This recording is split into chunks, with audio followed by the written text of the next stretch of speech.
Start the recording. So hello everyone. Thank you so much for coming virtually to our last workshop in the workshop series organized by the Center for Russian, East European and Eurasian Studies at the University of Pittsburgh. So as I told you, this is our last one, and we are going to record this workshop similar what we did with the previous workshops, and the link to the recording will become available to you probably tonight or tomorrow. We are going to email the link, and also we are going to post this link on our Google Drive folder with additional materials, additional sources, resources, and links. So before I start my presentation, I'm not going to tell you what the learning objectives are. You can just look at them, but I'm assuming you came here to this Zoom room because you would like to know how to design and how to integrate projects in your language classes, how to design the project-based language learning experience for your students, and how to make it all work in the online environment, as we are not longer, or at least for a while, we cannot access our local communities, we cannot visit them, we cannot meet with them. So we have to think out of the box, and today hopefully I'll give you some ideas how we can solve this problem and how we can still have projects, how we can still have project-based language learning experience for our students, even if we remain teaching online. So again, thank you to the Center for Russian, East European and Eurasian Studies, and also to the Less Commonly Taught Languages Center at the University of Pittsburgh. The LCTL Center helped us to organize ASL interpreters. So Amber and Nick are helping us today. Thank you. And if you haven't met our team, this is a brief introduction who we are and what we are doing. So I am teaching in the Slavic department at the University of Pittsburgh. I'm also an acting director of the Russian program. In the summer, I direct the Startalk Summer Language School for high school students here through the Center for Russian, East European and Eurasian Studies. And I guess that's kind of my experience. And also, in addition to my PhD in Russian language, literature, and culture, I have my master's degree in instructional technology, instructional design, and I worked as an assistant technology specialist or in high school and middle schools, and also worked as instructional designer on several projects. So I will let the next member of our team introduce herself, and she'll tell you what her function today is going to be. Anna. Hello, everyone. My name is Anna Dyer, and I teach Russian at the University of Iowa. I have a PhD in second language acquisition with emphasis on technology. And as you know, I led the workshop 2 and 3 in this webinar series that were mostly focused on technology. Today, I will be moderating the chat. So if you have any questions when Olga is delivering her presentation, please feel free to use the chat option to submit your question or comment. And I will try to respond to them as best as I can, or I will wait when Olga has the time set aside for questions, and I will keep track of all the questions that she needs to respond to. And our next team member is Dagny Felker. Hello, everyone. I'm Dagny. I recently graduated from the University of Pittsburgh, and I study linguistics, Russian, East European, and Eurasian studies. And my role today is going to be to manage the spotlight and make sure everyone can see the ASL interpretation. So if you're having any trouble, send me a message in the chat and we'll get it fixed. Olga. Okay, thank you. And we have already introduced our interpreters, Amber and Nick.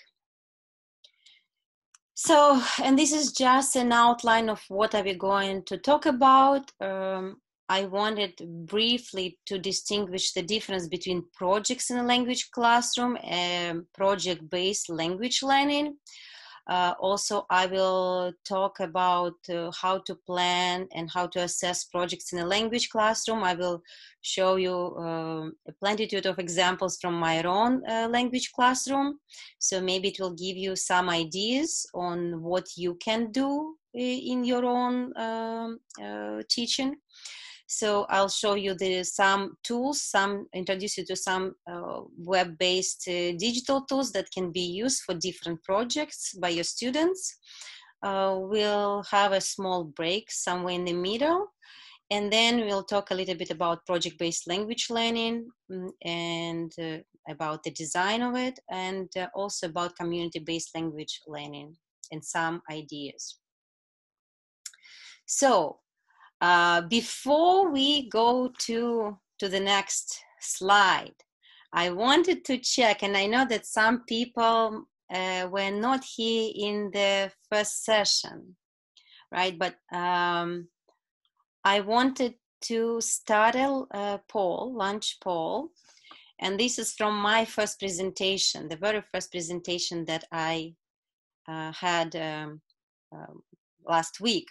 So I gave you 10, I talked about 10 best practices in online teaching.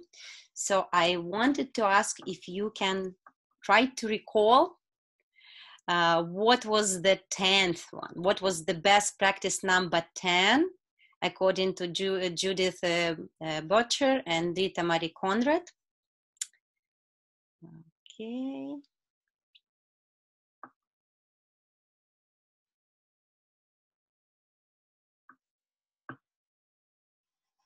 Okay, it's going. And I know you don't remember the number specifically. It's more like a guess.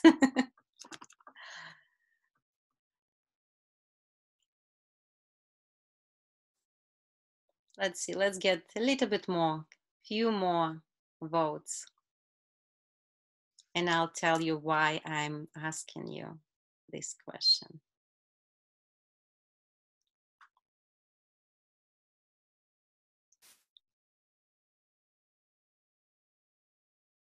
Okay. Let's see.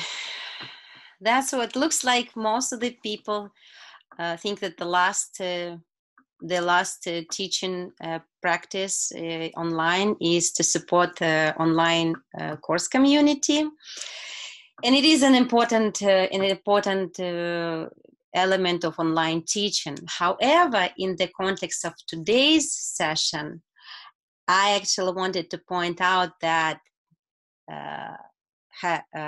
Butcher's and Conrad's best practice number 10, which is plan a good closing and wrap activity for the course, is something that I think is more relevant. And even though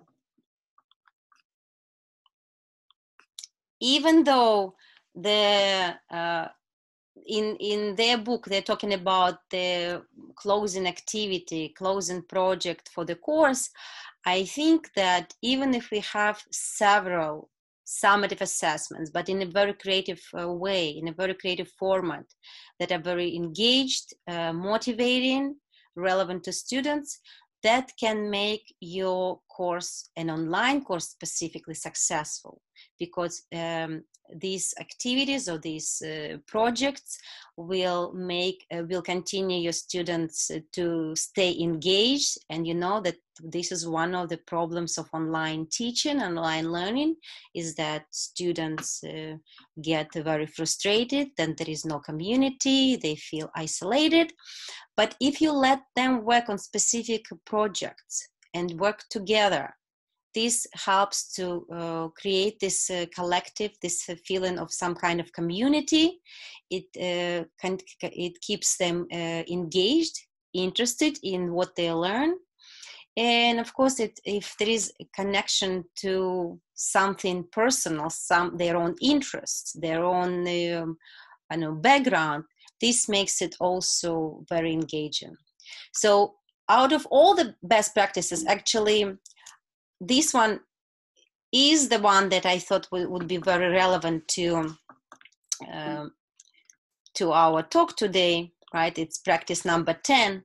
But even before that, before this last practice, best practice 10, I think the two other best practices, number 4 and number 9, can be also important and can help us to kind of understand better why should we use projects in our language classroom. So definitely projects and project-based language learning and allow us to have a variety of experiences in small groups and as an entire class or even individual work.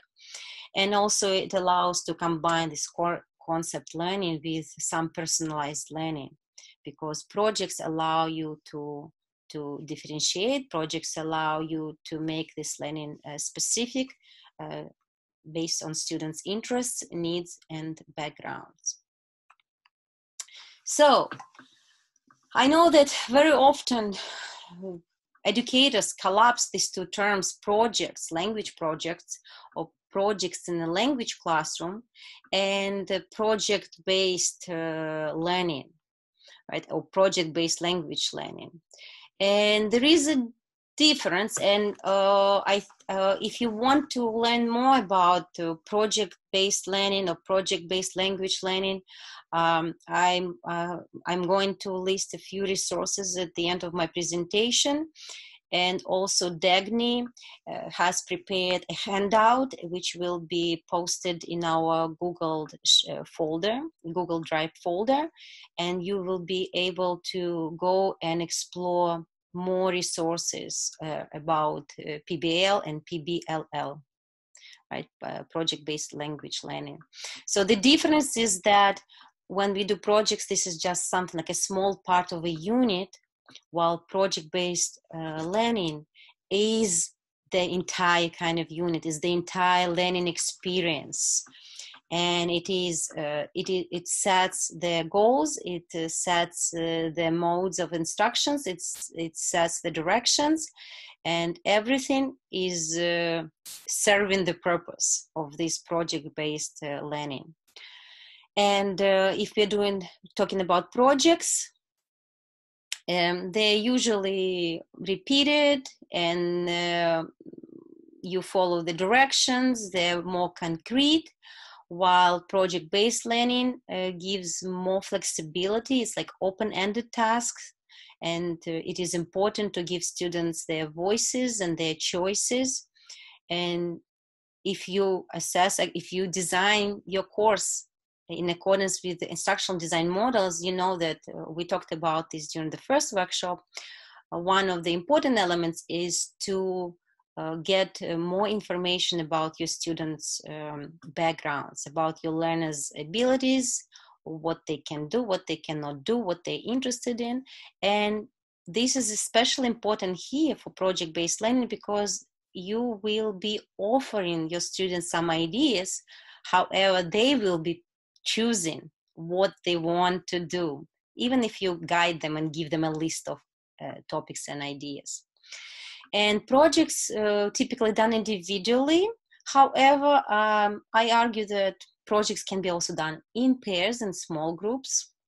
I don't see it being limited only to individual experiences, but project-based learning is definitely a group effort. It's a collective work, collective experience, whether a smaller group or a larger group, the entire class. And that's like one of the major differences. And projects are done independently and they're at home. However, now in the online environment, I think a lot of things will be done at home asynchronously, or maybe synchronously during, let's say, Zoom sessions or whatever video conferencing tool you're going to use, when you need to guide students when you need students to receive immediate feedback. You will be doing this also during your Zoom time or your synchronous sessions. And the difference is that what we are focusing is on product when we're creating language projects, while when we're talking about project-based learning, we are focusing more on the process and the creation of a product. And projects are not authentic to the real world or to students' lives, which again, I do not entirely agree, because even projects, and I'll show you a couple ideas, which this will be still qualified as a project rather than a project-based learning. But these projects were relevant, they were semi-authentic, so students could have encountered them in the real life if, let's say, they move to another country. But when we talk about project-based learning, this is an essential part. So this is this experience, the whole learning experience and the product should be authentic, something that can be used and should be used in real life. So to sum up, if projects is more like a focus on product, and it doesn't mean there is no experience. Yes, there is experience and students are learning while preparing this product. Project-based learning is the focus on the experience, even though at the end there is also a product, an authentic product that students are sharing with the community. But it's rather, as I said, both of them have products and experiences, but it's more about the focus. One is focusing more on products, the other one is on experiences, learning experiences. So why even have projects in your classroom and language classroom? So of course, it's like all these important elements that learning experience should be student-centered. It should be student-driven, which is, I think that projects are student-centered, while project-based learning is student-centered and students-driven. They're motivating and engaging. So it is more interesting for students to work on something unique, something interesting, than just, let's say, read page 3 to page 5 from their textbook. And it allows instructors to assess students' language proficiency in a different context. So let's say we spend our classroom time, whether synchronously or synchronously, we work with them, we help them to develop specific skills. We're testing usually their not proficiency specifically during the class time, but rather their performance. So in order for us to assess their proficiency, we need to put them in a different context, to put them in the context that is different from their classroom experience, and creating projects which are similar to what they can do in real life. It allows them to use all the tools that they have collected from your language class and then create something. And then you can assess it, and already it will be more proficiency-based assessment. Hold on for a moment. I'm going to switch. Sure. Okay, all set. So, of course, projects helps students to develop real-world skills. And I should tell you, when I first started working on the idea of, I want to have my students do something interesting, something engaging, and something motivating in my classrooms, and I started looking into different ideas, looking in different digital tools, and I had to research several tools, and I bumped into Canva. And some of you are probably familiar with Canva. It's like a photo and image editing web-based tool. And I loved it. It was simple, it was easy to use. And since then, I've been using it for creating flyers for Russian program activities, events. We have lecture series, we have festivals. I just use Canva. I learned how to use it. And I actually had a couple students who shared this with me as well. They said, wow, when you told us to use this tool, or like I usually give them a couple alternative tools to choose from, and they said, oh, we chose Canva, and it was so nice and easy, so now we also use it for our Russian club activities. So as you can see, even things like this can become handy. Of course, when students work on projects, if we are talking about the Bloom's taxonomy, right? Students are creating. They are creating with language. Whatever they already collected through several, days or weeks of our classes, you ask them to create a project, and now they have to, especially if you include some research elements, some analytical skills that they need to apply, and that means that it's no longer at the bottom of the Bloom's taxonomy. It's somewhere up there where they need to analyze, they need to critique, they need to create with whatever they already have. And that's, I think, is very helpful and very useful in our classes. And as I said, projects can be individual and group. So for example, if my regular classroom, if it was face-to-face classroom, I had both like group activities and activities in pairs and individual. So I've noticed since we moved to online, to this emergency online mode, my students stopped complaining about working in groups. They were looking forward to working in small groups and in pairs. So I think that because projects allow you to divide tasks and do research together and get help from your peers, this is a great opportunity for the online environment, because we still continue building this collective, we still continue building the community, and allow students to interact with one another in a very meaningful way. So projects in language classrooms, of course, if we start thinking what can we do, what should we do, they should be relevant to our students' experiences. And that's why I said it's important to know who your learners are. It can be their interests, their social background, even their access to technology, because maybe you'll have to limit something because they don't have access to a variety of technology or maybe reliable internet. And if you find out that some of your students are, or half of your students are interested in specific areas, a specific subjects, maybe you can think of some projects that will be geared toward their interests outside your language classroom. And of course, we cannot start projects without aligning them with our outcomes, our language outcomes, of course, because we're talking about language classroom, but also about our course goals. What are we more general goals? If we are trying to help them to develop critical thinking and analytical thinking, whether we are trying to, build their collaborative skills, teamwork skills, and stuff like this.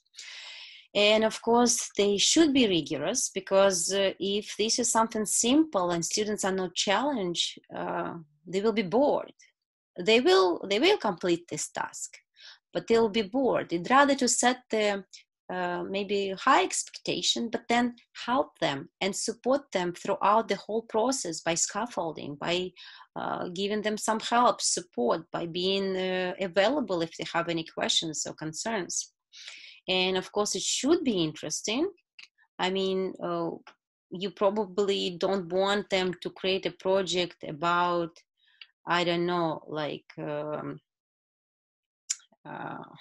maybe about orthopedic shoes, because they don't have any interest in this.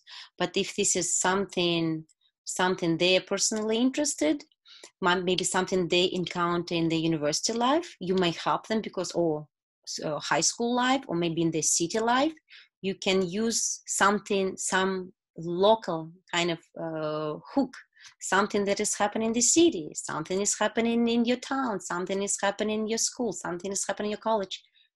And you grab this idea, and then you try to think of how you can use in your language classroom.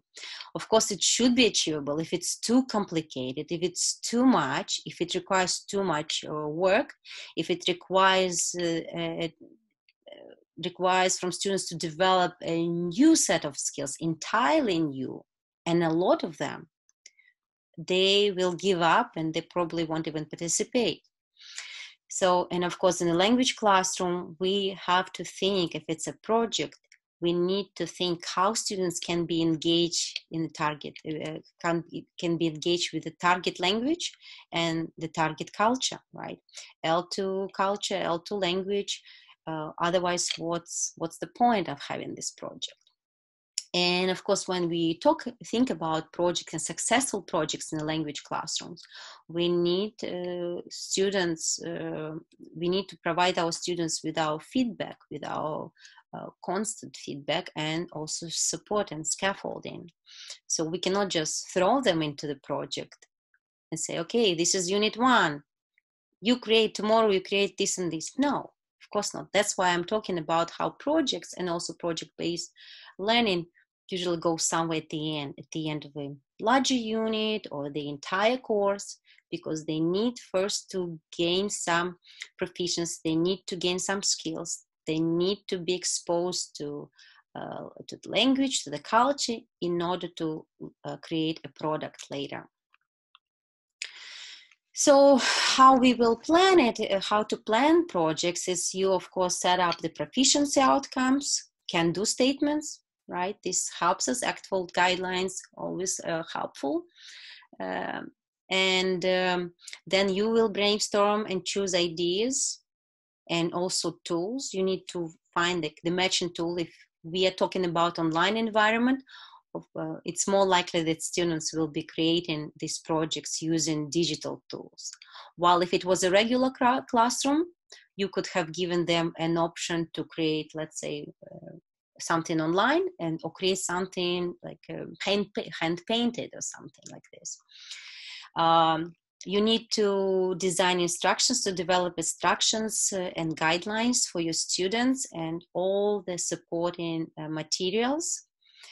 And of course, before you even let students fly and do their project, you want to practice, and you can give them different opportunities both in your synchronous classes and in your asynchronous class time. And then you let students create their projects, create their work. And one thing that you shouldn't forget, that you should continuously work on this. You should continuously guide them and check on them and make sure that they're following the guidelines, that they're doing everything according to the established expectations. So of course you cannot just let them fly on their own, and that's when, if something is going not the way how you anticipated it, or if there is a challenge, you provide them with feedback, with support, and then when the project is finalized, you're sharing it. So if you created a project, if you created a product, there is no point of just hiding it in the shelf. You want to share it with, let's say, within the classroom, right? Maybe with other students, or maybe with students from your program.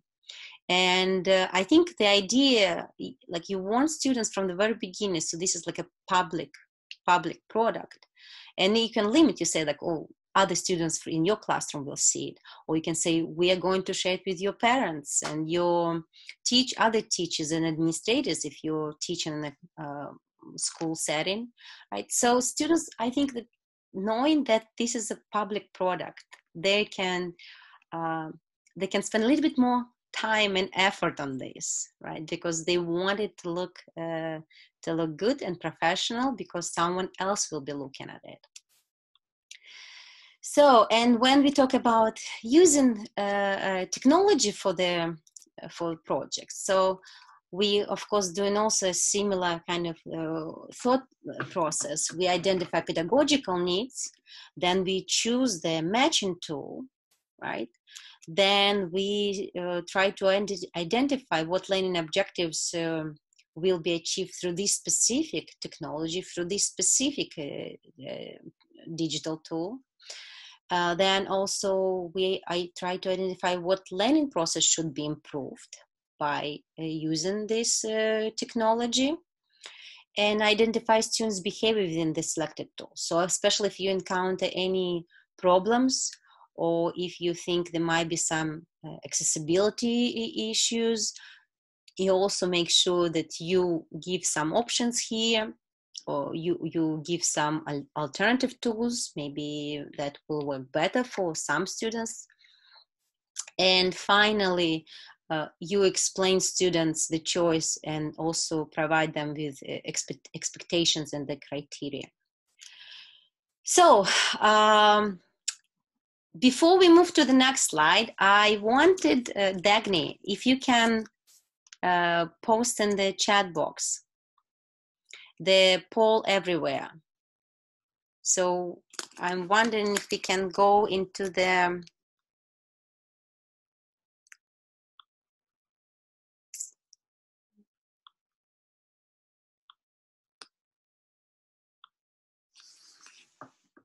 so you can you see my poll everywhere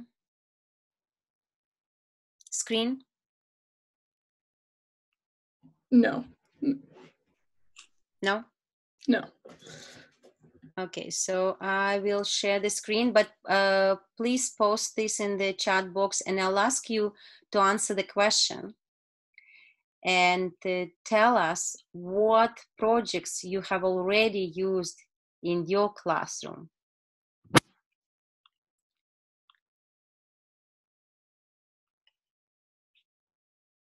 So you can either text to Olga Klimova M707, and then it's 37607, or you can go to the poll everywhere, and it will be Olga Klimova M707.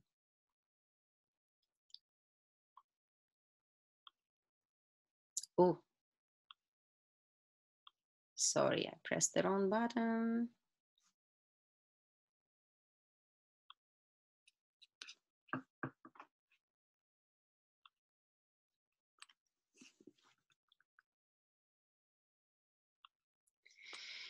So I can see that students were using, they did ads and posters and interviews, and some also created movies and videos. Seems like very, very popular. And guides and websites and some presentations. So local Russian speaking interviews, Russian speaking presentations, and Spanish speaking, I guess, presentations, festival newspapers, and food ads and articles. Right, so as you can see, we have a lot of different ideas. So I mean, you can probably share with me your ideas as well. And but it's nice to know that all of you as language educators try to think of how to make our students' learning experiences more engaging, more meaningful. And I think that projects allow us to do this. And from your responses, I can see that many of you develop and implement projects in their classrooms. Okay, so and digital guides and virtual research and festival subtitles. Yeah, so it looks like, and pamphlets. So yeah, a lot of different activities and projects. So great. So, and I'm going to save this and post it in our Google Drive folder. But at this point, I'll go back to my presentation and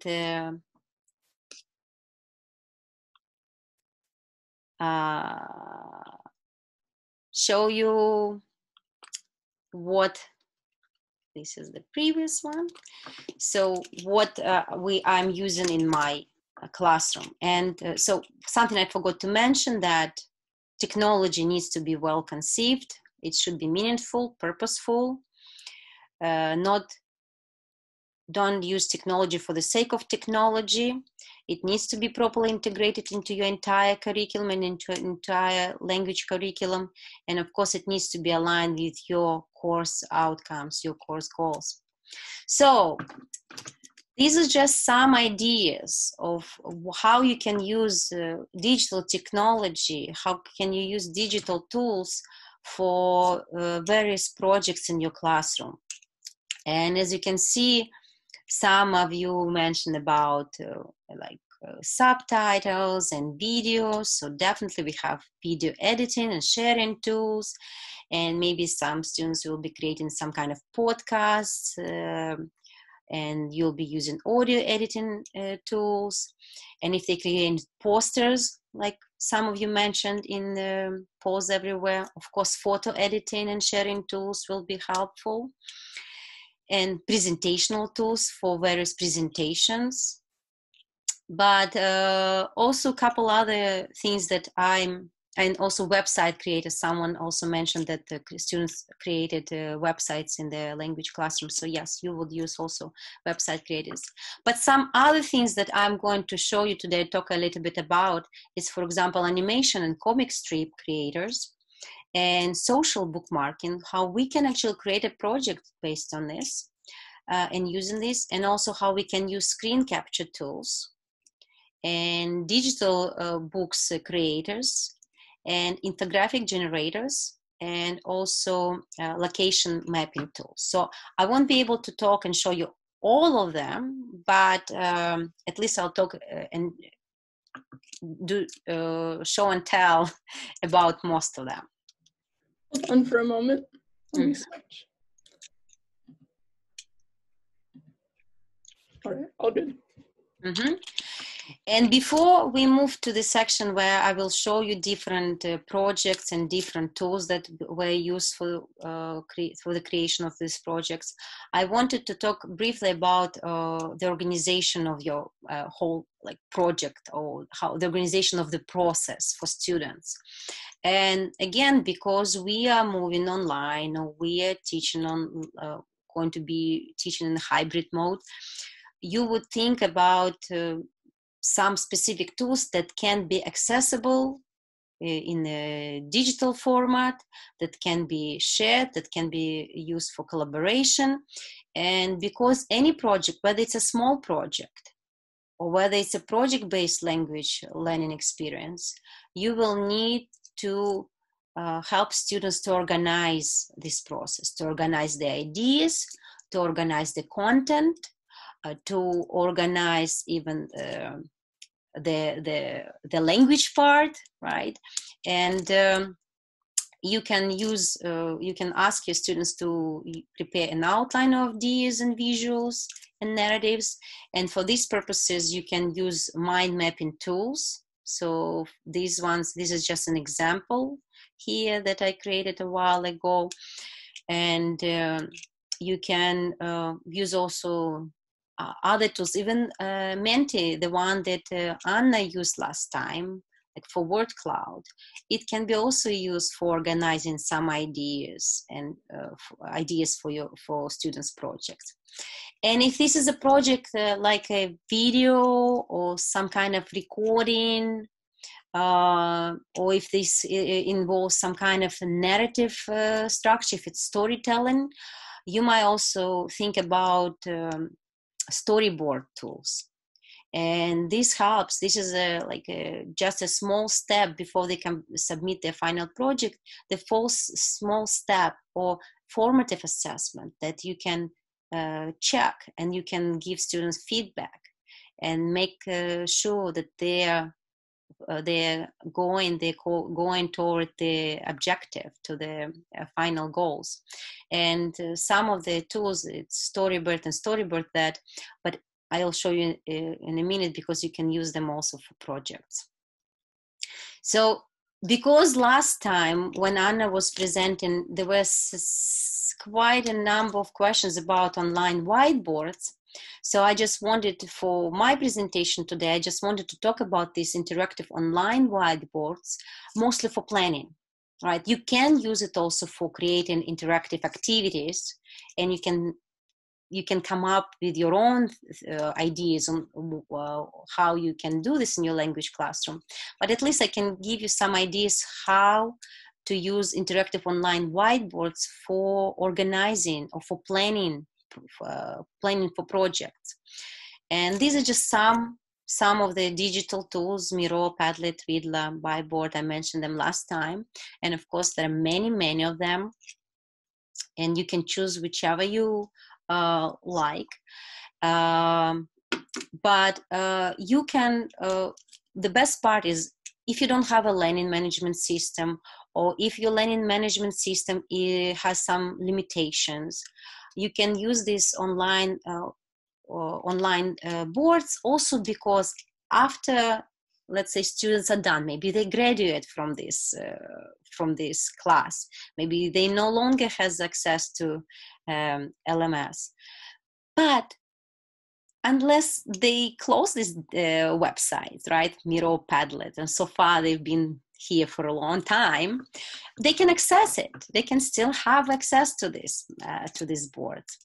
And you can also, if it's an LMS, you can share it only locally with your students, maybe with some other classes, depending on your LMS. If you're using some public whiteboards, you can invite the community members to participate even in the planning process. Maybe they can contribute to the ideas to your students' planning boards. And as I said, because it will be open to anyone with a link.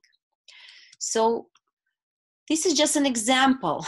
This is Miro, right? So I just wanted to show you. So you can create this organized by groups, and you can set up specific ideas. For example, they have to brainstorm for their projects. And then you create sticky notes. And they have to fill it out. The best part that when you put it on the same board, right? Unlike, let's say, in many LMS, discussion boards, they're separate, or wikis, they're separate. And then even if it's a wiki, you have to scroll down. But if it's all together, and it's visible to all the students, so they can even look at, oh, we don't know how to start, but this group started like this. And they learn from one another. So it's also helpful.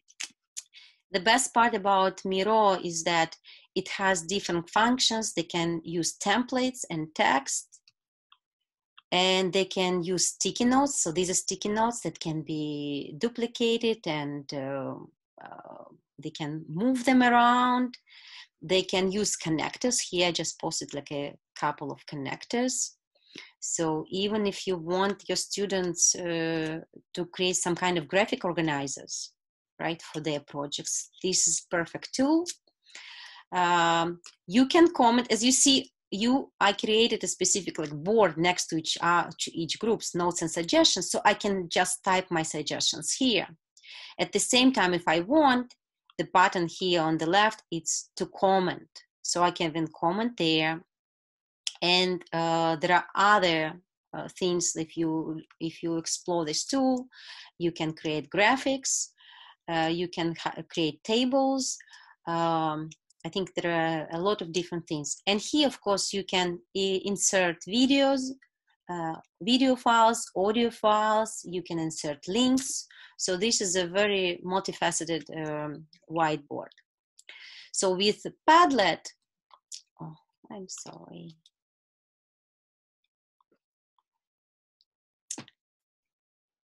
With Padlet, this is just an example. So Dagny, if you can post a link to Miro. Unfortunately, Miro, I don't have an educator account. So I had it long time ago before they had an Educate account. So if Dagny, you can post a link into chat box, you can go and look at the Miro table. Unfortunately, you cannot participate in it, but you can look and see what it is. But with Padlet, Dagny, also if you can share a link. So this is something that also can be used to organize and prepare for the project. So it can be used for storyboarding. Here I posted a couple examples, right? You can create using these kind of like boards or sticky notes. You can create the boards, the shots for each for the video projects. If you want them to organize the images, let's say they prepare a brochure, or they prepare some kind of digital book, and they want to choose in what order, which images they want to use. So you can even organize it here. And as I said, what I like about using online whiteboards is that it's all together, right? It's like if it's a discussion board on LMS or even weekend LMS, it becomes a little bit chaotic because you'll have to create threads and here and there, and someone comments underneath your board. While here you can comment right away, you can post everything, you can reorder, you can organize it in a way you want. And I think this is extremely helpful. So in Padlet, if you are able to go there, you might be able even to comment. So, and the first tool which the first kind of ideas for Project Week I'm going to talk about is animation and comic books. And you can use them for anything. It can be self-introduction. Remember, for online courses, it is important to establish rapport with your students. So you can create an animation, like Anna created a video about herself, but you can add a little bit something by creating an animation. And I'll show you in a minute. Or if there are students who may be shy and do not like to share their pictures or images, so they can create the whole video presentation using animation animation creators. And they can create cultural comic books and fictional comic books if they use these comic books digital tools. Or they can even create comic books based on classical novels, let's say. And I do know that there is a comic book based on Anna Karenina by Tolstoy. So maybe this can be some ideas for upper level students when they can create comic books based on classical literary works. So, and they can use, in terms of pedagogy, it can be used for speaking, presentational speaking, or gesturing, right? It can be for receptive skills, listen reading skills, and also it helps they can involve their research skills, and they can engage with the cultural context. So this is just an example of animate.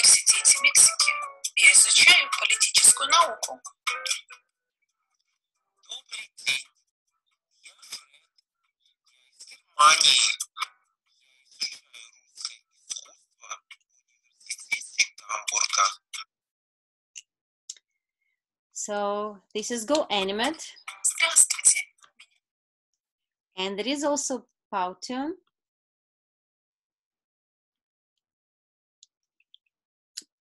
Добрый день, друзья. Меня зовут Ольга Михайловна, и я ваша новая преподавательница по русскому языку. Я очень рада сегодня вас видеть на нашем занятии.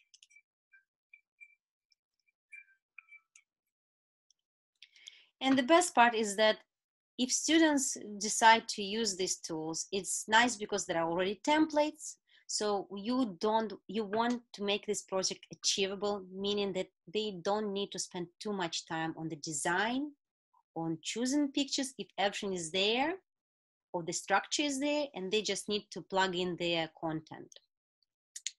So also the idea for the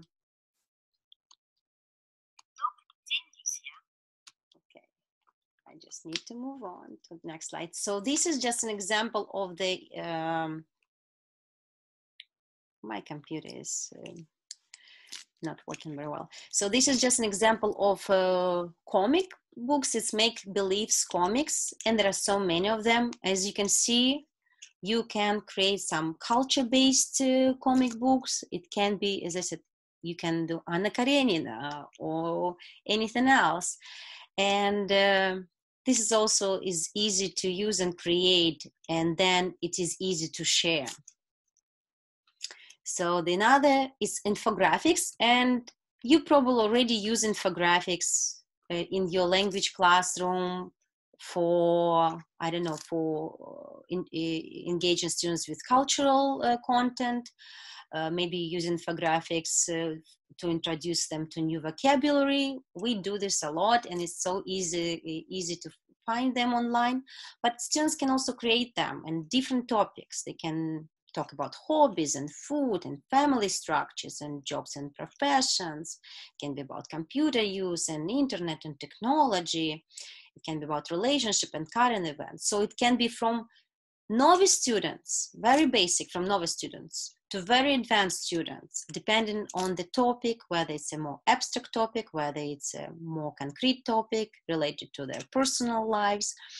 And as I said, it can be, they can use also them for also organizing some ideas and brainstorming, because infographics in a way can also be graphic, graphic design in the process of you creating projects, graphic organizer.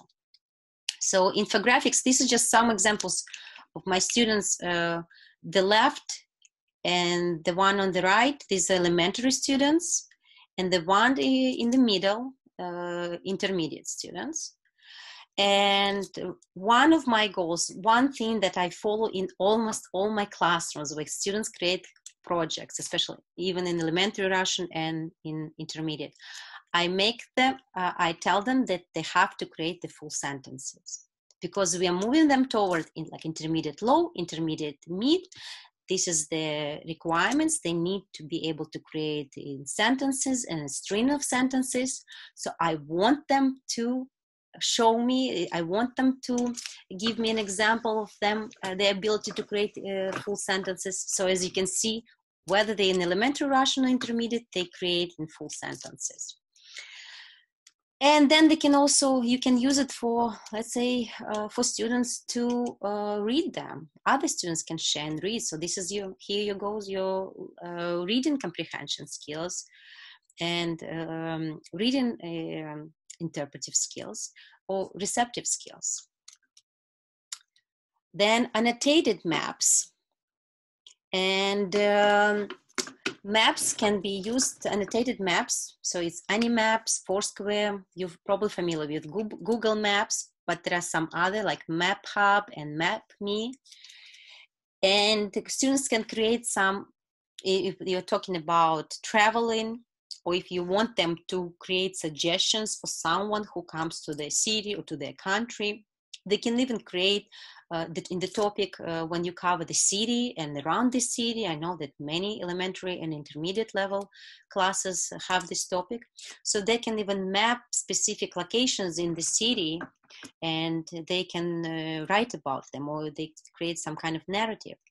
You can even create a storytelling there. So it can be traced by mapping specific places in the world, or in the city, or on university campus. You can even create like a stories about someone and the sequence of events. And for advanced students, they can talk about global events. And right now, you can even ask them to map coronavirus and in different places and talk about, unless of course you want to avoid this topic and not bring it into your language classroom. But this is great because you can use it for actual more advanced level skills, for the narration in the past, narration in the future. If you, let's say, giving the suggestions and students are creating something about you will come here, you will do this, and you will go and see this place. And if you come to this restaurant offers this and this. So it kind of allows you an opportunity to go to the skills that we require, ask students to perform at the advanced level. So this is just some examples of my students' work. I asked, for example, to map 5 locations. And 5 locations they wanted to visit, or if they haven't visited, because you need to remember that your students have different backgrounds. Some of them maybe have never even left the state, but maybe these are the places they would like to visit. And then they mapped it in this Google map, and then they created small narratives about this specific location. So this is Map Hub. So students here created, if you look on the top slide, on the top image, so it's someone said where I have already visited and where I would like to go. And also you can see they can post images and they can create small descriptions, narrative descriptions. It can be in the present, in the past, in the future. Again, it gives us an opportunity for our students to practice the narration in all tenses. And this is, as I said, this is authentic, because travelers, if you try to go online to these tools, you will see that real travelers, real people post their experiences like this. They map their places of visits. Hold on for a second. Mm-hmm. Switch. So I think probably another 10-15 minutes and we'll have a short break. So this is Foursquare map. Very similar. I use it for students to map the city. And students talked about the Red Square and the road. And the best part about this, so they created these maps and then they shared these maps on our LMS. And then I assigned, let's say we went into the classroom. And for you, it might be a synchronous class, right? And what I did, I shared this map of somebody's, like this student, for example, let's say Johnny, and I put on the slide, I put his map, and then I ask another student, let's say Tammy, and I would ask Tammy, look, these are the 5 places Johnny wants to visit. Can you tell us how to get from this place to this on foot? And because this involves 2 units, it's one unit is the places in the city, and the other place is like how to get to. And it involves verbs of motions, and it involves left and right, and it involves verbs of motions with prepositions. So that's when it's kind of for them looking on the map, some other student created, and help the other student to give, they give directions how to get from this point A to point B to point C. And it's not fully authentic, but it's semi-authentic, and it's based on students' interests, what they wanted to see, where they wanted to go, and somebody is helping them to get from one place to another. And here's at the bottom is just an example that you can create, and this might be for more advanced students. This is the city of Rodion Raskolnikov from Dostoevsky's Crime and Punishment. So we know that this novel mentions a lot about his locations in the city. And if you teach some advanced courses, content-based courses, and especially content-based courses that are based on literature, maybe you can give them like a task to create a project like this and trace the specific important places in this work, in this literary work, map them and describe what was happening there. Again, the narration and the description, because you can even ask them to post there the description of the place based on what they know or what they read. And this is great to practice advanced level skills. So pin thematic boards, you would think that it's like, so I don't know, Pinterest or Diego or Reddit, it's like people use it for their purposes, but you can use it, and it's very simple because they don't need to learn a lot of technical skills in order to create this. And they can create a book of recipes Again, it's the unit on food and cooking. They can create celebrities profiles. They can track specific celebrities, maybe in the target culture. Maybe they track, I don't know, who we have, Kurnikova, the tennis player, and then post tag her pictures on Pinterest with the most important I don't know, people in her life or events in her life, and then annotate. So students can create a collection of book recommendations, film recommendations, play recommendations, or even create galleries, because they can just find and Google different arts available online, and they can pin the ones that they like or the ones that they maybe want to see in real museum, and thus they create this virtual gallery. And they can create a fashion also gallery with clothes. Again, it's with the one unit when we talk about clothes and stuff like this.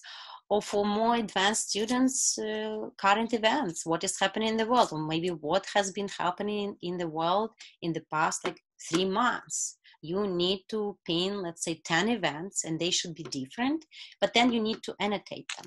Again, it's interpretive, receptive skills, but it's also presentational skills, and it allows also to involve with authentic culture, especially if you limit that they need only to pin only the materials and only the links in the target language, and that's great because they're also interacting with authentic cultural content.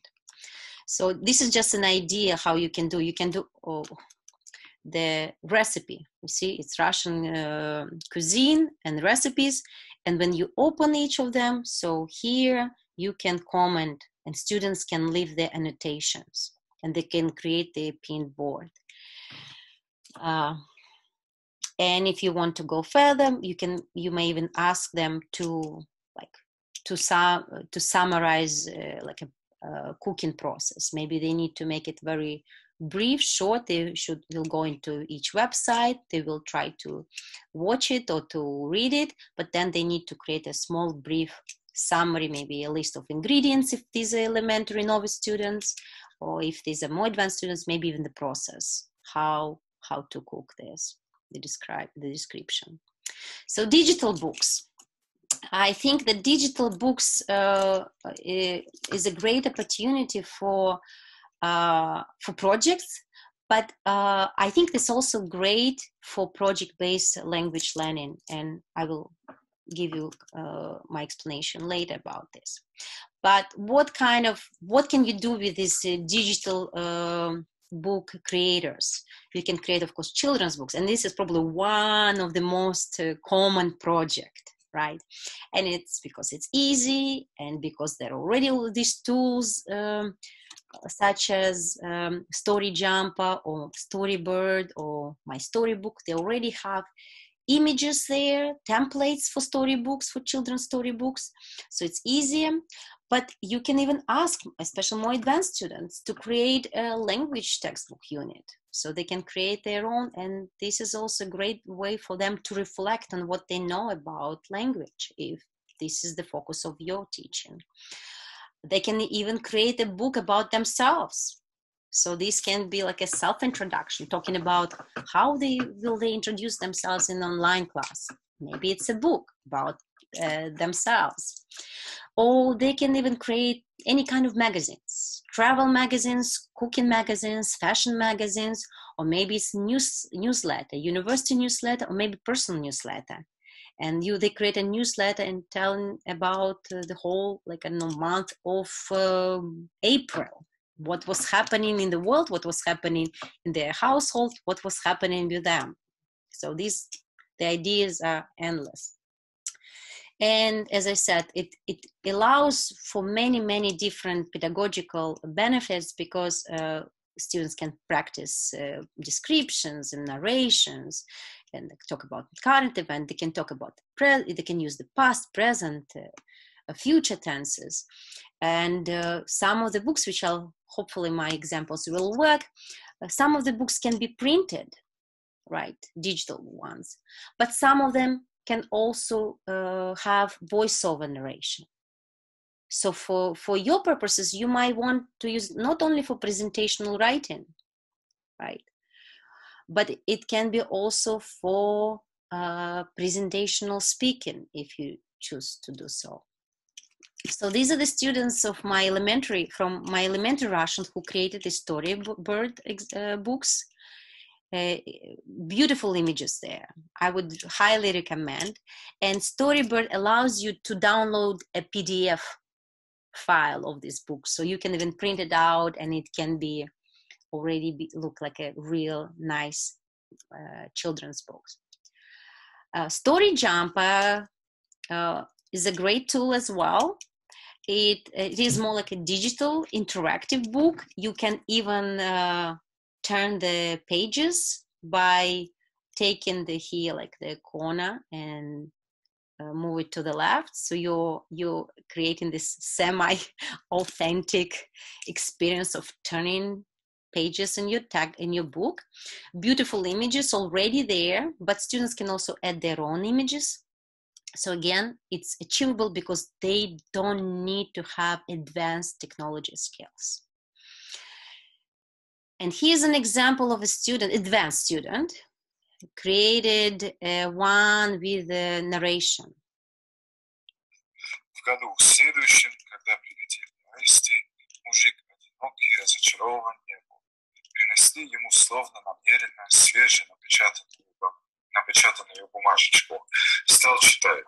Грамматика была сложновата, предложения нетипично устроены, но так сосредоточенно читал, что смог все понять. Мы с вами знаем, что это был манифест царя Александра II об отмене крепостного права и освобождении крестьян. So, and as you can see, so students can even do voiceover narration, and if you need to test their speaking skills, that's a great opportunity. And my storybook also is an example here. The only one thing which I probably like it less than like the previous ones, it publishes one page at a time. So this is only one page that you can see. Then you press on this gray triangle, and it goes into the next page, right? So here it's also, you go to the next page. But it's easy because you can customize it. Students can upload their own images there, or they can create some of their stories with the characters that already existed there. And for example, here, these are both elementary Russian students. And it's interesting because, as I said, all these projects can be more exciting because students are allowed and are encouraged to involve their own experiences, their own interests. So for example, this whole book, I mean, there were specific guidelines what students were supposed to write about, but this student, and it was already during the pandemic, so I kind of let it slide. But this student created the entire book about him watching playing World of Warcraft, the computer game, and then he was talking, and on each page it would be something like a screenshot from his game, and then he will be, this little chick will be telling the story of how he's playing this game, what exactly he's doing there. But well, at least he was doing something. And like as I said, because it was already during the pandemic, I had to make my expectations, lower down my expectations. But still a great way to assess your students' skills, because they're using the language. It's based on the specific, let's say, vocabulary. I give them detailed guidelines, what they need to include, and how many pages this book should be.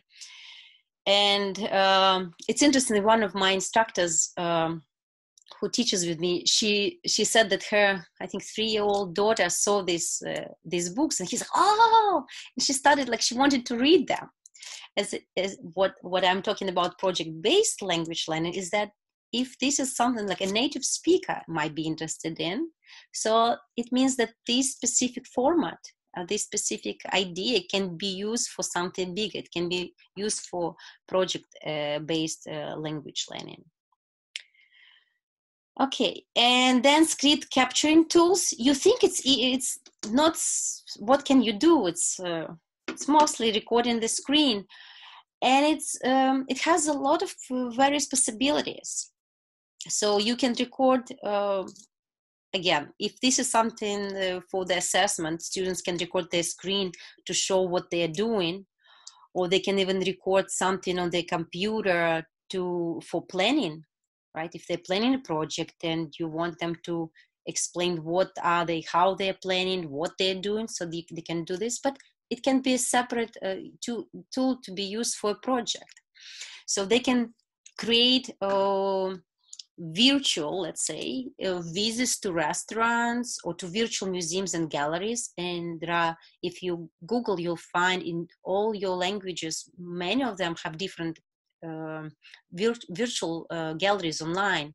I know I found some in Japanese and some in German. You just need to search the Google. They can do online shopping by opening specific authentic website and follow what they're going to shop for, how much. You can even tell them limit their choices. Let's say you have only, let's say, 2,000 Russian rubles. So, but you have to put together your wardrobe for the summer, entire wardrobe for the summer. And then they do this, they go on the website and they choose what they're going to wear and explain how they're going to fit your limitations. Or it can be, again, a city tours if they're using the Google map or any kind of maps. Or you can ask them to create tutorials, and that's something that can be also used for project-based language learning. If this is tutorials important and something essential that local communities, maybe refugees or immigrants in your cities can find benefit of. So this can become a whole like project-based learning if they create a collection of specific tutorials on, let's say, how to use credit cards or how to do grocery shopping and what to expect from going into, like, say, Giant Eagle or, I don't know, Koons or some other grocery store. So kind of survival guides. And can be used for different in terms of pedagogy. I think it's amazing what you can come up with. And here's an example. My students went to a Russian restaurant, so they had to find a website. I did provide them a list, like different restaurants, and they chose from the restaurant they wanted to go in specific places in Russia. And then they had to narrate about their visit and explain their choices, what they're going to choose. Так, давайте посмотрим меню. Так, я хочу на закуску. So the student is choosing from the menu. На закуску. The whole video was about 4 to 5 minutes long. Киш, где он? Он здесь, да. Киш Лорен. Потому что в кише часто киш с яйцами, сырой, овощами.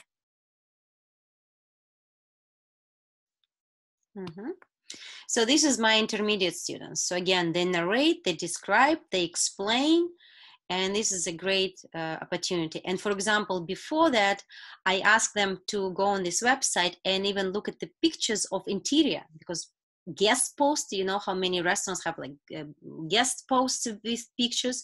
So students had to describe the restaurant first. So this is the training their descriptive skills, right? Describing something.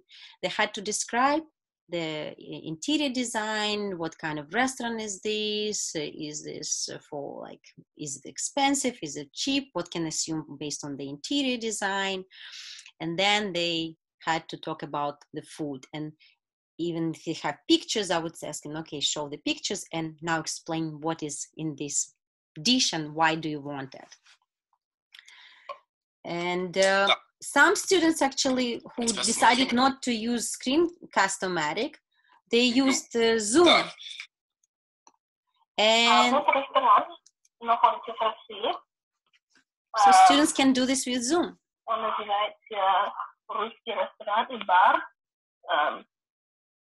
Там есть ресторан, бар, караоке, бильярд и вечеринки. Там самая вкусная кухня в городе. Это суп. So, and if you notice, Capwing actually at the bottom, this is not the tool which they used. I used an online tool to truncate the videos, because most of these videos were between like 3 to 5 minutes. For elementary Russian, it would be between 1 and 2. For intermediate, it's usually between 3 and 5. And it depends on the student. And I had to truncate for the purpose of this presentation. And I use this Capwing. And this is something helpful if you ever need to create a shorter, brief version of the video. This is a great tool. And there are some other tools as well. So, and then video and photo editing tools. You probably the most familiar with this one. So I'm not going to spend much time on this, just because you even posted in your responses that you are using different like posters and stuff. And, hold on for a second. But the idea is some of the ideas, right? You can do public service announcements and commercials, ads, and they can create TV shows. They can create weather forecast videos. They can create photo editing, flyers for different events, posters for clubs and activities, rental ads.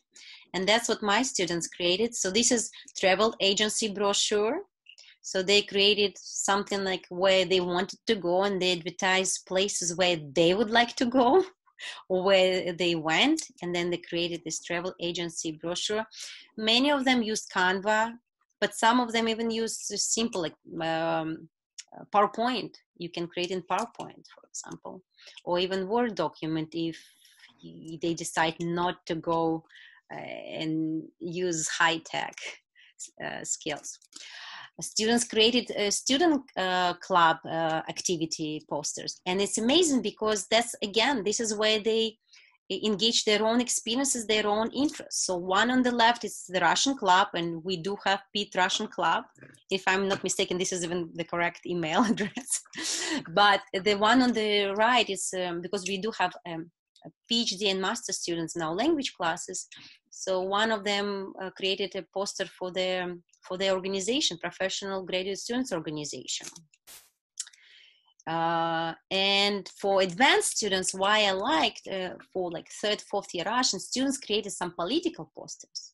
If you have to go beyond the personal, if you have to go into like current events or maybe abstract topics, they can create this. And also it allows students to engage with the cultural content, with more nuanced cultural content. So this is where they did some research, they created their posters. So the one on the left, it's amazing because it's so relevant now in the context of online teaching, but this poster was created probably 2 or 3 years ago. And it says, no one needs a human person, like a human being. No one needs a person, even students. Technology decides everything. And then we had debates. Students presented their posters, digital posters. And then we had debates and talked about technology. So this is, again, this is for advanced language students who are moving toward the superior level, who want to practice more skills about like debates and hypotheses and etc., and defending their opinions. But this is great because it can be very simple, but it has a lot of like cultural, it shows the cultural involvement of the students. With video editing, just in small examples, the students created video bachelor show for famous people. В новом сезоне русского холостяка познакомьтесь с Ваней, 22-летний рэпер из Уфы. Вы можете знать его как самого популярного рэпера России. So this is the bachelor, like Russian bachelor show, and students created profiles for Putin, for Medvedev, for Anna Kurnikova, the tennis player, for this famous rapper. a Russian rapper. And that's amazing how they chose specific interests, specific characters in Russian culture, and then they created this whole video about these people. And games, unfortunately, we won't have much time about games, but we also have, this is something also I think is in the handout which Dagny prepared for one of Anna's presentation. So there are different tools for creating games. Here is, like you can see in the middle column, you can use this tool to create language games for your classes as an instructor, but you can make it a project by making students create games for language classes or for authentic purposes, maybe for kids, for native speaking kids or heritage speaking kids. And there are various tools, and of course they require, some of them require some coding, but some of them are very simple and they can create like Jeopardies and other puzzles, etc. So I think I'll take a break right now, and we'll have like about 5 minutes. And when we'll come back, I'll just talk about assessing projects, just a couple thoughts, and then we'll just move to project-based and learning, and also community-based learning.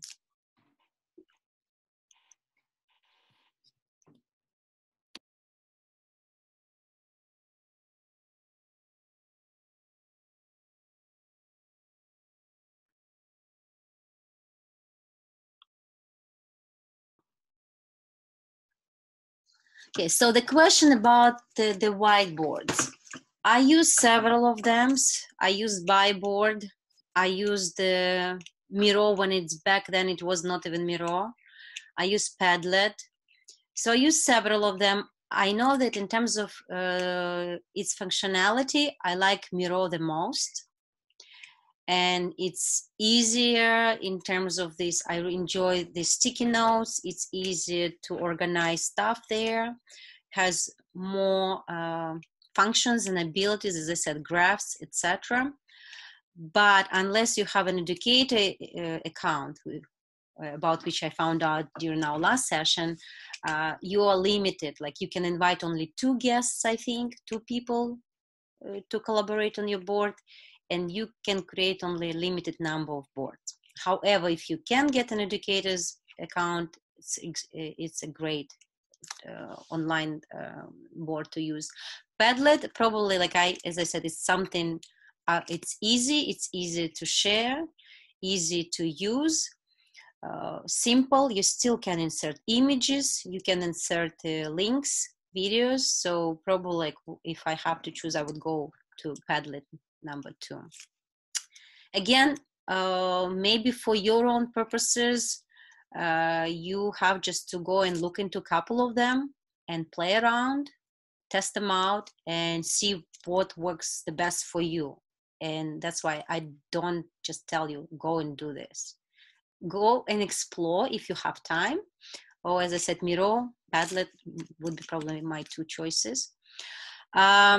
In terms of correcting grammar and syntax when students create their projects, and that's why planning is important. And if you have time, right, because that's why it's a summative assessment, it's more like a final product at the end of the unit or at the end of the course. So you should make like steps. If they post things, it can be like the text or the script. If it's a storyboard, in the storyboard, students also post their script there, so you can correct. At the same time, I would say that with projects, because it's shared only among my students, I do not correct every single mistake, let's say, right? Because especially at the level of elementary and intermediate. However, if it becomes a public product and for project-based language learning, I would probably try to make sure that there are several check-ins, several times you go over, you make sure that things are fine, things are correct, and that native speakers who are maybe not used to speak to like novice students or intermediate students of their own language, they can still understand and everything is clear. To avoid Google, I mean, I was lucky. I know that there is always, and it's not only about projects, I think it's about anything. Whenever we talk about online tests, any online assessments, especially asynchronous, how are you making sure that they do not use resources or textbook or Google Translate?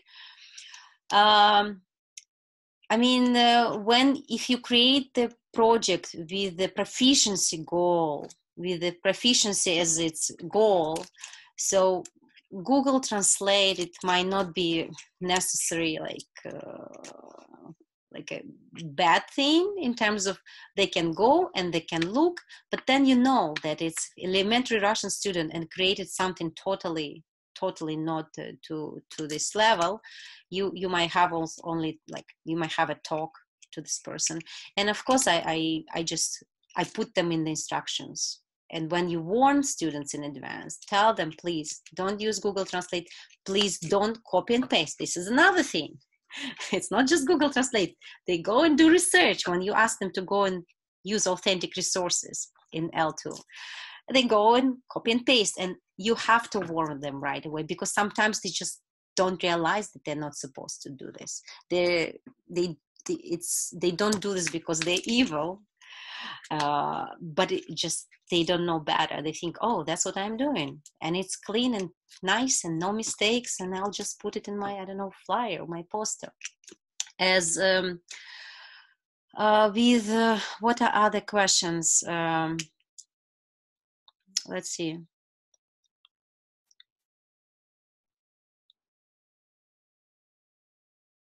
So let me see, maybe... I think you answered. The last question that was posted was, do you preview student created projects or do you let them present post unedited projects? But I think you yeah, this is yeah. Ideally you would try to track it, and that's why we are talking about planning and whiteboards where they share some preliminary kind of elements. Okay, so let's move to the next. So, and this is actually the slide which might have some answers too, is that how do we make sure that projects are successful and are not a total failure in our online classes?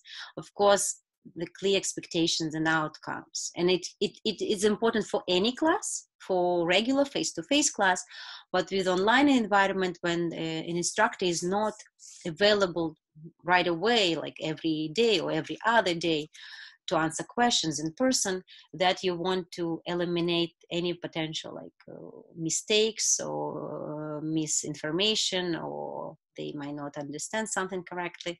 So also to explain their purpose. And for students, actually, when these are, like, say, clubs, Russian clubs,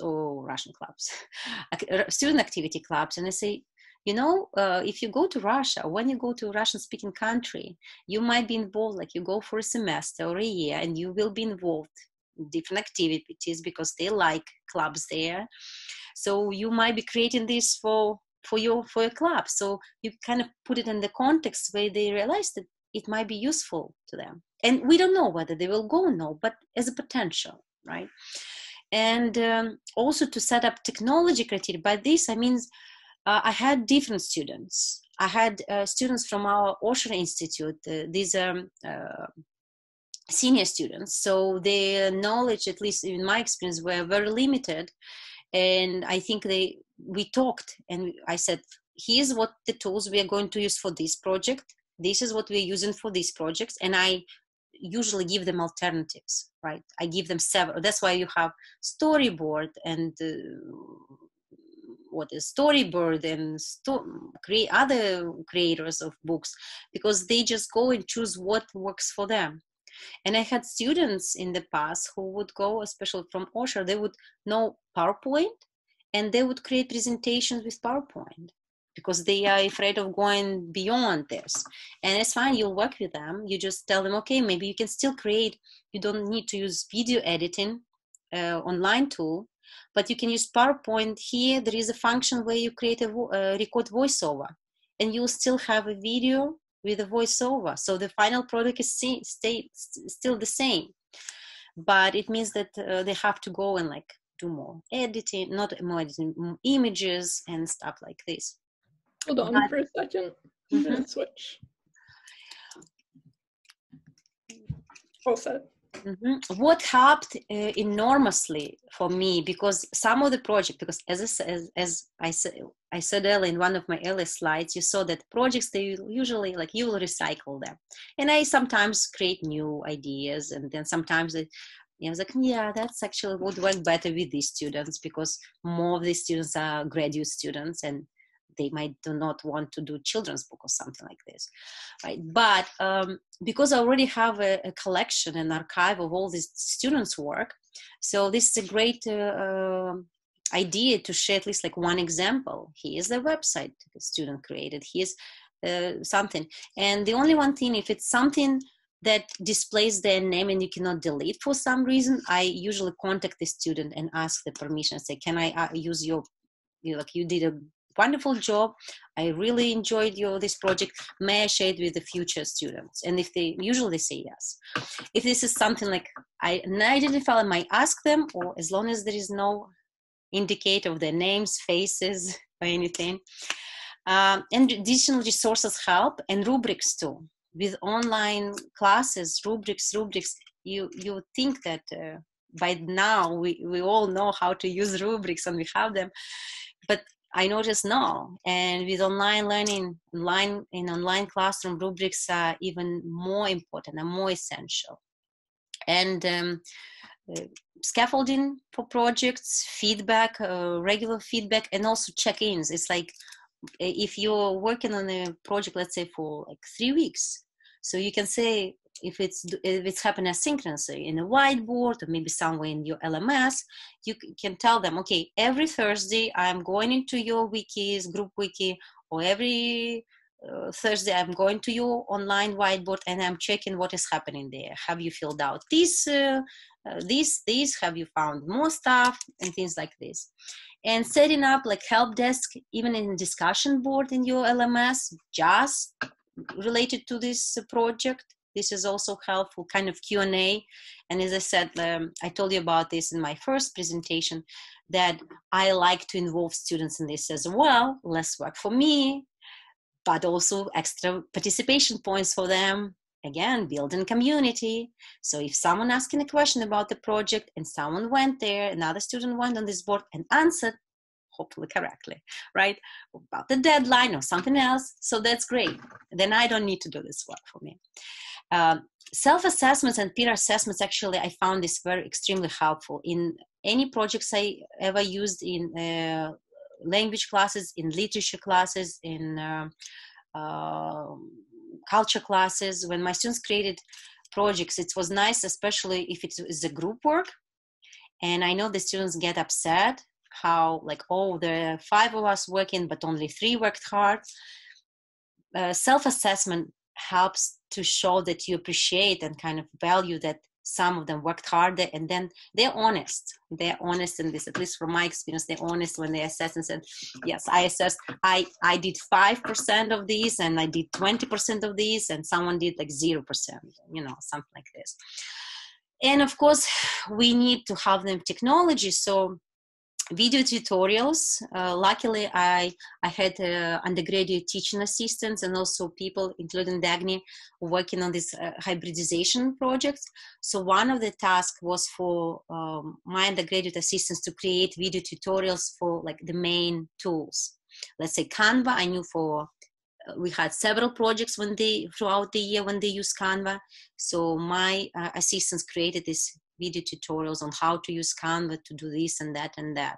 So it's crafted to this specific class. And also check if it's technology to make sure that not all students are able to use specific tools. They might be not accessible. So alternatives, and to have an opportunity to discuss with students who need special accommodation. Maybe you can give them be flexible that's what I'm saying, and offer them some other options to perform and present you with this same skills.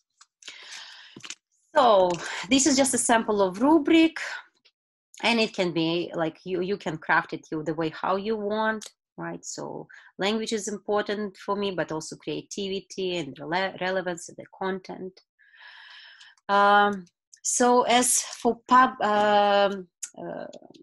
project-based learning, it's similar to projects. It's why it's engaging and motivating and relevant. It is more it's more important for real life situations. It allows students, because usually students involved in PBL for longer time period, so they have an opportunity to gain a deep understanding of the specific topic, and especially because PBL is usually allows to connect several subjects in several areas. So it's not just like literature and language and culture, but it may also involve social justice, and maybe geography, and maybe political affairs, something like this. And PBL is community oriented. So as I said, projects, I think this is one of, back to the questions, what do you want, what do you do with projects when students do not want to share? I usually set it up as shared within the group, and they're fine. They post them on the discussion boards. So if they want to go and look at other students' projects, that's the idea, because you're creating something you want to share, even if it's in the class. So far, I haven't had issues with students not wanting to share this within the class, within the same classroom. And also, like in my expectation, it says like you will be posting your projects in the discussion board for everyone to share, maybe to comment, or even if you do peer evaluations, they know that they will be peer evaluated by someone else. As for the sharing it with public, if students don't want to share their product with public, I mean, it's difficult to implement an PBL in your classroom. On the other hand, because it's not individual work, but it's a group work. So even if they are not sure about what they've done, maybe they think they did something incorrectly, they know that there are other group members who help and who can support and who will be there to catch them, let's say. So it's less scary to share like a collective product, which been already went through several stages and has been commented on and reflected upon, and then share it as a final product. While I can see how some students may be intimidated if it's their individual. So this is a reflection on their individual skills and abilities. So with the PBL, it's important because also students are practicing their technology skills, and they're practicing all these communicative skills and team building skills, collaborative skills, which is important. And PBL allows you to share it with the general audience, as I said, not just with your small class, but maybe outside with your administrators and school teachers, or with the city representatives, or the local communities representatives. And they can be done online and face-to-face. So if you decide to create a PBL experience to your students, it actually is not essential whether your class is happening online right now or if it's happening face-to-face. Because many steps you can still, they will be working somewhere individually, somewhere collaboratively, but maybe, as I said, whiteboard, interactive whiteboard, or with Zoom sessions you can discuss. The only one thing is that you have to decide how this final product or how the final interaction is going to happen if you are limited to the online environment. I guess this will be one of the challenges. But I'm going to show you in the next slides like how you can also come up with some kind of plan B if communities, local communities are not available to you during the pandemic and during the remote instructions. And I mentioned this before, but student-centered and student-driven PBL. So if you want to learn more about PBL, project-based learning, I think the best resource would be PBL Works. It's the Bach Education Institute of Education. They have a lot of resources there. They have examples of PBL, mostly in the secondary school setting. But some of them you can, if you look at these resources, you can think of how they can be used in your language class, how they can be adapted to your language environment, language classroom environment. And Dagny is also posting a link, resource, like a page in our Google Drive folder with these links, so you can go into this PBL Works website and research. And you can learn more about this gold standard for PBL. These are practices for teaching, right? So you might be familiar with many of them when we talked about projects, or when I talked to you in the first session about instructional design and how to design your classes. So this is something you can find somewhat similar, but there are some unique elements as well. What is important about PBL is that teachers are kind of more like mentors. They're guiding the students rather than directly instructing them. So, and there are also gold standard for designing. What is important, and it's different from, let's say, projects. Here's the difference, right? When you start designing a regular project or when you design project-based learning, you start with the challenging problem or question, and it should have some kind of a global resonance. It should have some global importance, significance. And then it's, if you come up with this question, you come up with students. That's another thing, is that for projects, you're generating ideas. You can ask them to, let's do this and this. Maybe they can choose. With project-based learning, one of the rules is that you are using them as generators of ideas. You're guiding them still, right? You don't give them to choose 100%, right? Because they might not know. You should know better, but at the same time, it comes from them, and it should have some authenticity. Not some of this authenticity, like it should be coming from the authentic contexts and the real partners, community partners. In the context of language classes, from native speakers, native speaking communities or heritage speaking communities. Before online environment, where we were limited only to the classroom, we would think, oh, what do we have? We have refugee organizations, we have local restaurants, we have maybe like in Pittsburgh, we have a Russian theater, right? So maybe these are your community partners. Or we have a senior house with like half of the senior houses just Russian-speaking senior citizens.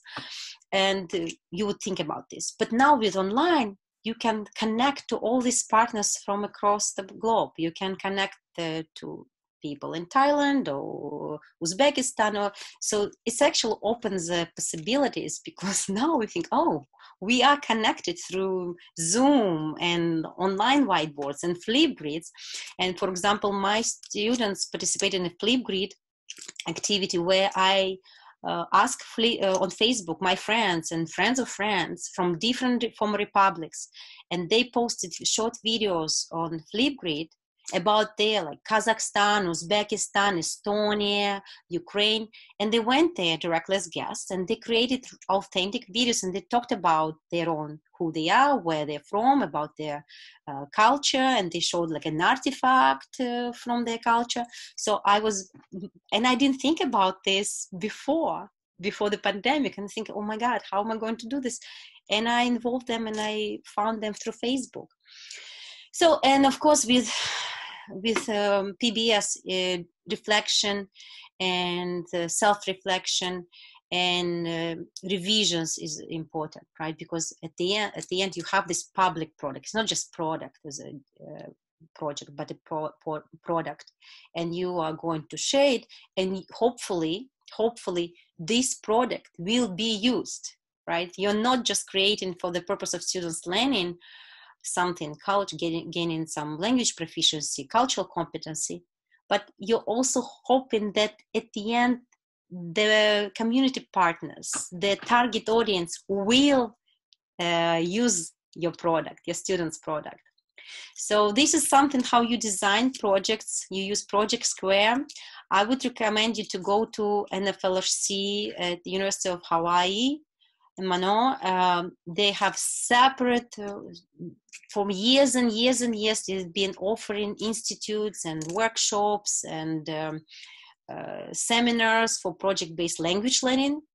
And they have wonderful resources, and they're going to have a summer institute this summer, and I think they are going to have a new workshop or like a small seminar series in the fall. They always do this, and extremely helpful, and you can practice, like look at their materials and practice using their ideas of how to develop their project-based language learning.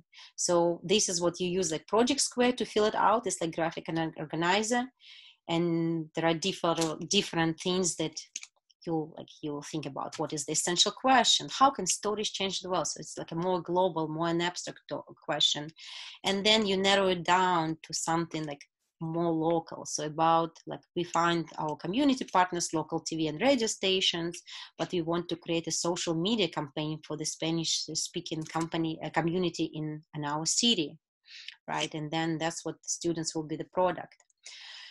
And ideas, how you generate ideas by instructors, but students, again, you look at your community, you look at your city, you look at your country, you listen to students, what they want, what they need, what their background is, because they will be more interested in this project if there is some connection, maybe something they encountered in the past and they want to use this experience to generate ideas. And they should be, of course, relevant and engaging. And you can use student survey in the beginning even to generate these ideas.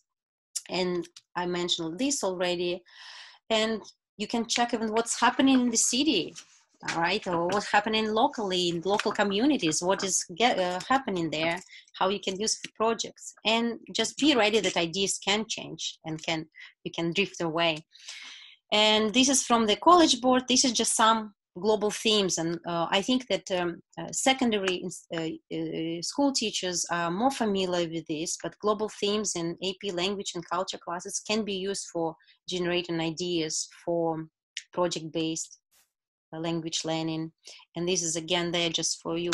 The slides will be available so you can look at this, but this is just something that can be used to generate your ideas for project-based.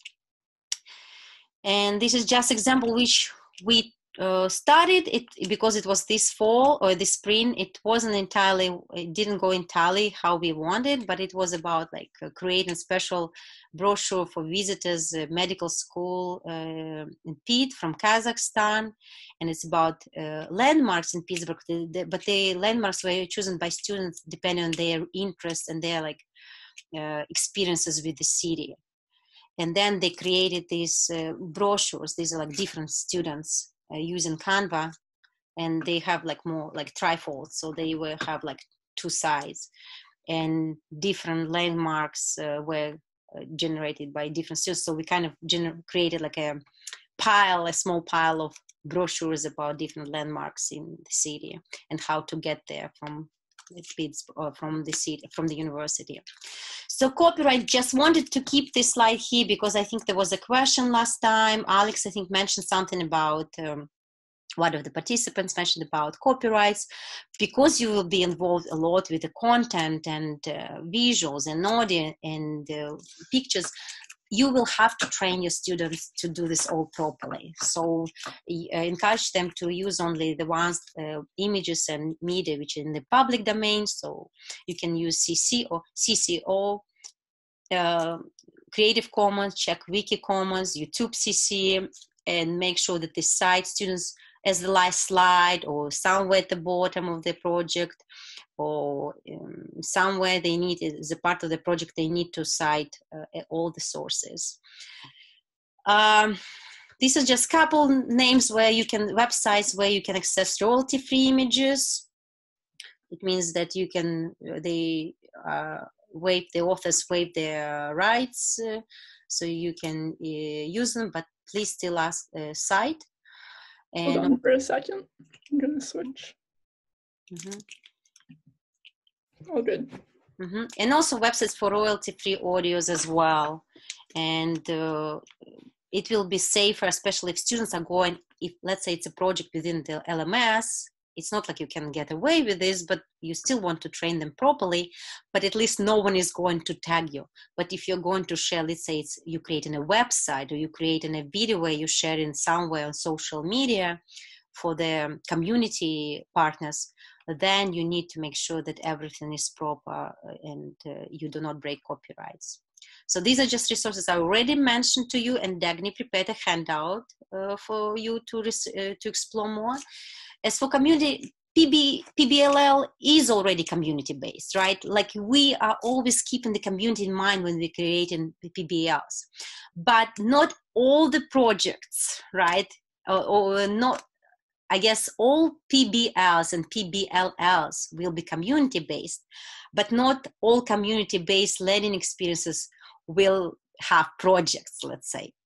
So, and you can, they still can be a part. So project-based and community-based can be still the same thing, but you can also have, let's say, online interviews and discussions with experts. And this is also you involve in community, and they can do, you can do synchronously and asynchronously. Students may have to contact local experts or experts across the ocean and maybe record these interviews, and this will be their kind of community involvement. And they can create pamphlets for new immigrants. Again, this will be of course asynchronously, or brochures about the city, again asynchronously. They can create books and coloring, children books and coloring books for refugee centers, for example, in the target language. Or they can work with local TV or radio stations, because even during the pandemic, they were still, I guess, they were open. Many of them were open. So to create some public service announcement. I know that some people use this opportunity and help create some flyers and materials for immigrants about coronavirus. And it can be also specific posts. They will be working and posting community social media, of course, with while they already established relationship, and it's not just like anything, but it's specifically targeted, specifically developed, maybe some kind of essay or maybe podcast or vlog. And they can create a collection of community narratives, right? And this can be recorded through Skype, maybe even through phone, if it's conversation with the senior citizens, if they don't know technology, and to have collection for the students to use in the future, or maybe to have an article written later about local communities. And also it can be connect to other schools or to other colleges in the culture, in their target culture, and have video conferences. So again, planning is similar to PBL. You identify, this time you identify community partner, specific one like PBL, but you also identify needs and outcomes. You develop ideas and instructions, of course, scaffolding and support.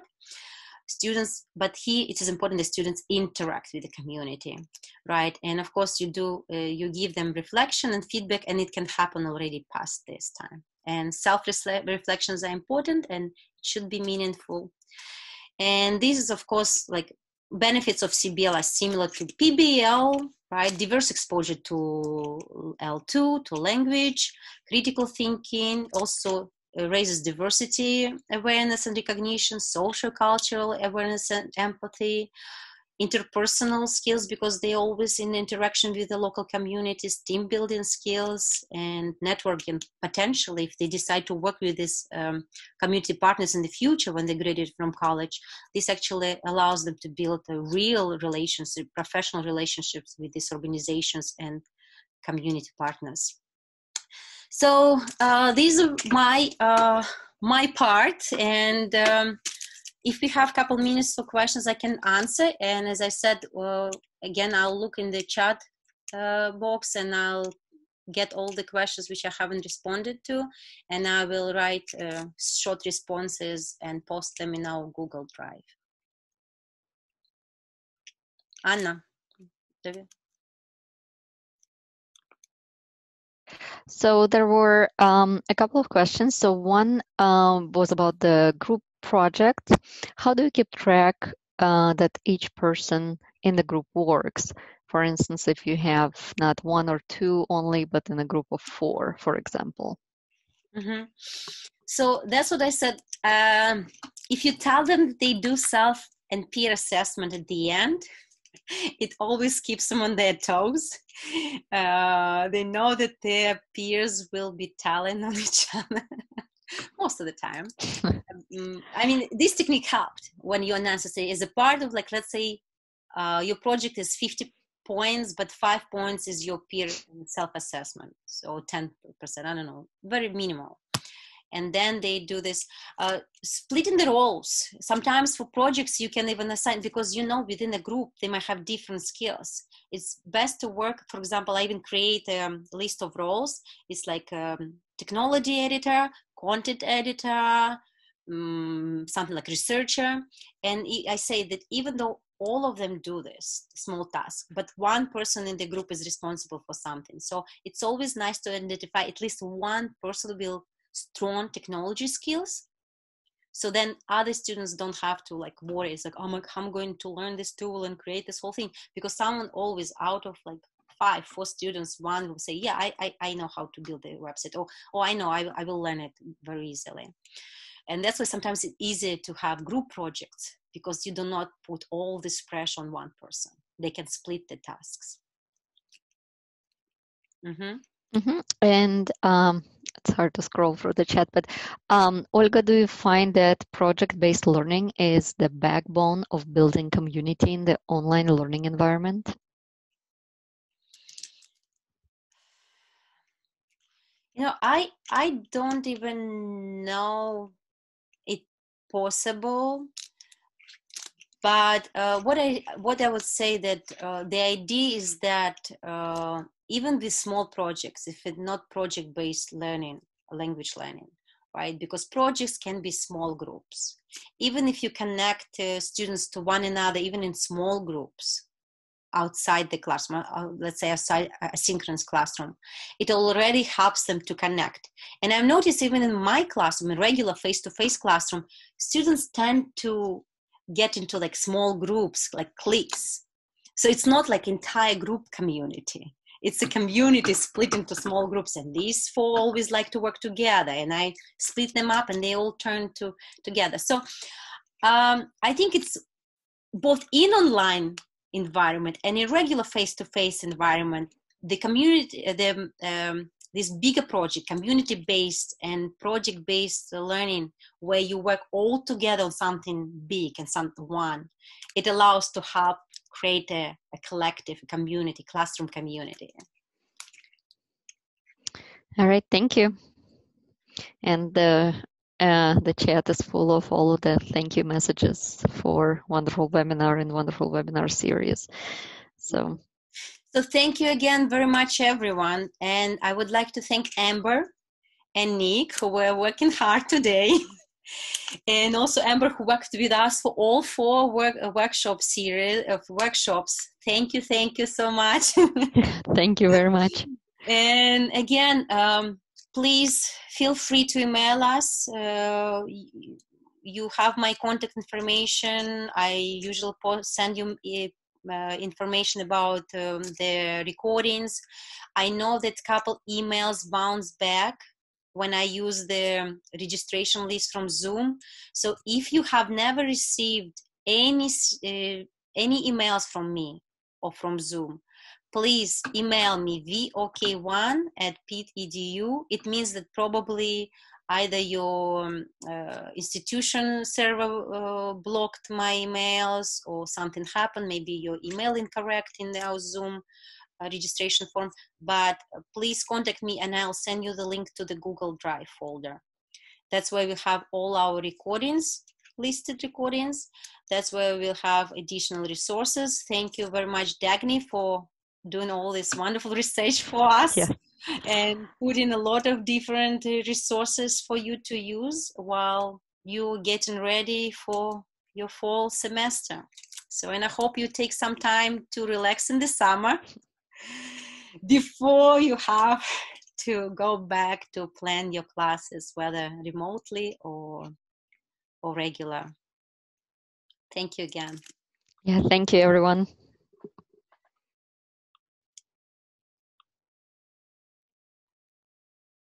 Oh, Dagny, have you posted the survey link?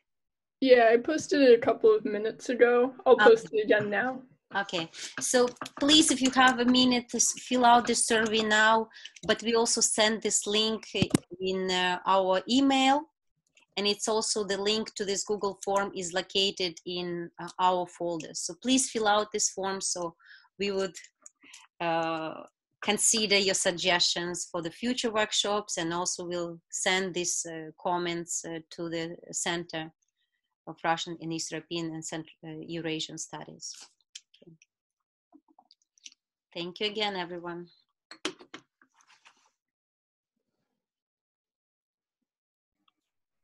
Are we good to hop off? Yep. Thanks.